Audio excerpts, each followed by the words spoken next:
സ്വാതന്ത്ര്യം, ജനാധിപത്യം, സോഷ്യലിസം എന്ന് നമ്മൾ നാഴികയ്ക്ക് 40 വട്ടം പറയും. ഫാസിസത്തിനെതിരെ നെടുങ്കൻ പ്രഭാഷണവും പന്തംകൊളുത്തി പ്രകടനവും. പക്ഷേ സ്വന്തം നാട്ടിൽ ഇവിടെ നമ്മൾ, ഇത് UP അല്ല, കേരളമാണ്, പക്ഷേ നടത്തുന്നത് ഫാസിസത്തിനെ വെല്ലുന്ന ഫാസിസം. ഹിറ്റ്ലറിൻ്റെ കോൺസെൻട്രേഷൻ ക്യാമ്പ് പോലെ പല ലോക്കപ്പ് മുറികളും മാറുന്നു. എത്രയോ പേരെയാണ് ഇടിച്ചങ്ങ് കൊല്ലുകയാണ്, ചോര ഛർദ്ദിപ്പിക്കുകയാണ്. ഈ ഇടിയൻ പോലീസ് ഇവരുടെ അടിമ പോലീസാണ്. ഇത് 50കളല്ല, 2025ആണ്. എത്രയോ നിരപരാധികളെയും, അപരാധികളായിക്കൊള്ളട്ടെ, പക്ഷേ ഇവിടെ കോടതി വ്യവസ്ഥാപിത മാർഗങ്ങളില്ലേ? ഇവരാരാണ് നിയമം ഇടിച്ചു നടപ്പാക്കാൻ? പക്ഷേ നിയമാൻ പറയുന്നു, ഇടിച്ച് കുറ്റമേൽപ്പിക്കുന്നു, കൊല്ലാക്കൊല ചെയ്യുന്നു. ബിന്ദു എന്ന് പറഞ്ഞാൽ ചോദിക്കാനും പറയാനും ആരുമില്ല എന്ന് തോന്നൽ വന്നു കഴിഞ്ഞാൽ അവർക്കെതിരെ എന്തുമാകാമെന്നൊരു ധാരണ.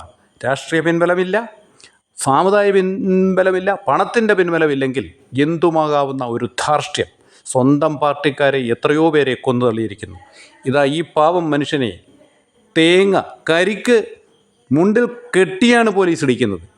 ശ്വാസകോശം തകർന്നു. പക്ഷേ ഇപ്പോഴും നമ്മൾ പ്രബുദ്ധരാണ്. ഒരക്ഷരം മിണ്ടില്ല, തിരുവായ്ക്കെതിർവായില്ല. രാജാ ഇന്നുവരെ ഒരക്ഷരം മിണ്ടിയിട്ടില്ല. ജനാധിപത്യ കേരളം.